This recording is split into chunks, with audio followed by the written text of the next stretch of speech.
Salut les portiers, j'espère que ça va bien. Aujourd'hui, je voulais vous parler des relations. Nous sommes toujours en relation, en fait. En relation perpétuelle. On ne peut pas s'en sortir.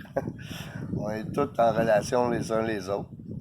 Mais aussi, on est tous en relation avec un champ d'énergie qui est partout présent. Ce qu'on peut appeler la conscience. Conscience d'amour, en fait. Aujourd'hui, beaucoup de scientifiques constatent que le champ d'énergie dans lequel on est la conscience. En fait, on peut se poser la question, est-ce que je peux avoir conscience de quelque chose qui n'est pas dans ma conscience? La réponse est non. Tout est dans la conscience. Mon corps est dans ma conscience. Tout est dans la conscience. L'univers, tout. Donc, tout est la conscience. Nous en sommes pas ça. On n'a pas le choix. On est toujours en relation avec cette énergie-là qui est partout présente. Mais ce qui est intéressant dans ce champ d'énergie-là qui est partout présent, c'est que nos choix, notre consentement, module d'une certaine façon le champ d'énergie qui est partout présent. Dans le sens que la direction à laquelle je pense indique un mouvement dans la conscience, un mouvement vibratoire. En fait, la pensée est toujours accompagnée d'un sentiment.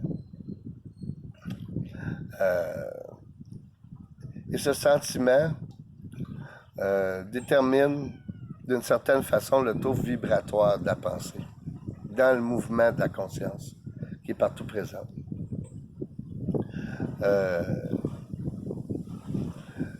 Notre mouvement, donc, le mouvement de notre pensée, donc, oui, fait partie intégrante du mouvement, mais a une influence sur lui. C'est important de le savoir. C'est un peu ce que j'explique dans le 4e chapitre du Portier du Bonheur que je vous incite à lire. Parce que je pense que c'est très important d'apprendre dans quoi on baigne. Surtout présentement, parce que ceux qui essaient de diriger le monde présentement, globalement, savent comment que le champ magnétique vibratoire de notre conscience fonctionne. C'est pas étonnant qu'ils veulent mettre dans un entonnoir la pensée, la diriger d'une certaine façon et censurer tout ce qui ne pense pas comme eux. Tout ce qui est... Et c'est dangereux. C'est pour ça que je dis souvent qu'on est dans une guerre pour le contrôle de la conscience des gens. Parce que ce que l'on semble présentement faire, c'est de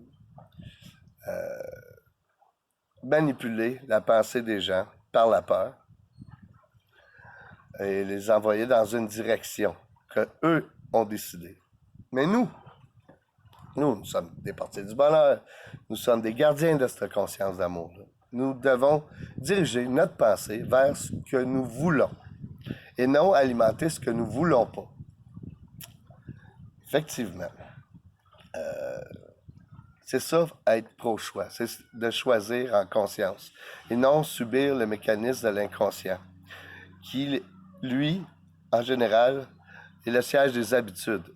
Donc, pour sortir d'une habitude de pensée malsaine qui est programmée par l'adversaire du cœur, on va le dire comme ça, nous devons accorder en permanence nos pensées avec notre sentiment d'amour. Comme ça, nous nous dirigeons vers le bonheur.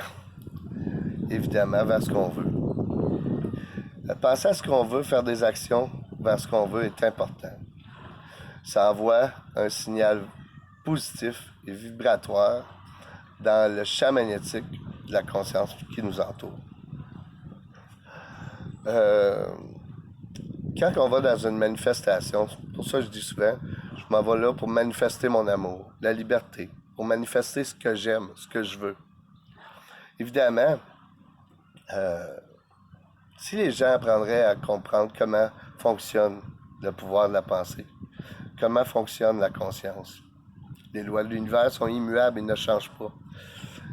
Ben, c'est notre chance. C'est comme ça qu'on peut réussir à contrôler notre destin, la destinée.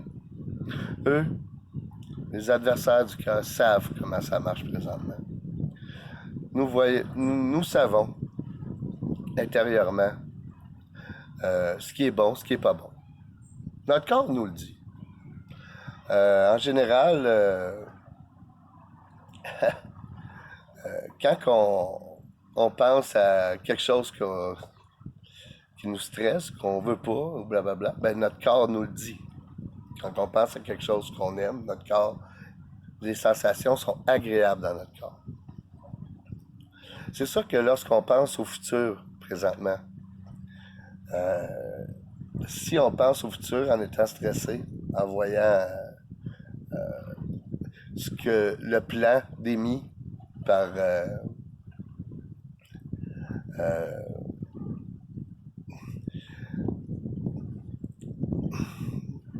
par la peur présentement, c'est ce qu'on vit. Par contre, si on se met à penser au monde dans lequel on aimerait être, dans lequel, de monde idéal, en fait. Là, notre corps, toutes nos cellules, notre vibration change. Ben, c'est ce que je vous invite à faire intérieurement. D'aller à l'intérieur de vous, prendre du temps pour vous. Prendre du temps pour le créer, ce monde-là, à l'intérieur de vous. C'est comme ça qu'on doit faire pour le voir se manifester à l'extérieur de nous. Nous avons encore le libre arbitre. Nous avons encore le pouvoir de changer les choses. Mais tout d'abord, nous devons changer nous. Nous devons manifester ce qu'on veut. Arrêter de nourrir ce qu'on ne veut pas. Puis c'est important d'en avoir conscience que nos pensées, toutes nos pensées, sont créatrices. Que d'en avoir un certain contrôle. Ben, c'était ça. Je voudrais inviter tout le monde à aller à la Grande Marche pro-choix le 5 septembre à Montréal. Évidemment, lorsqu'on va aller, on va dans une manif, comme je l'ai dit tantôt, on va là pour manifester ce qu'on aime. Donc, venez manifester votre amour. Je serai présent avec vous. Je vous aime, les portiers. À la prochaine!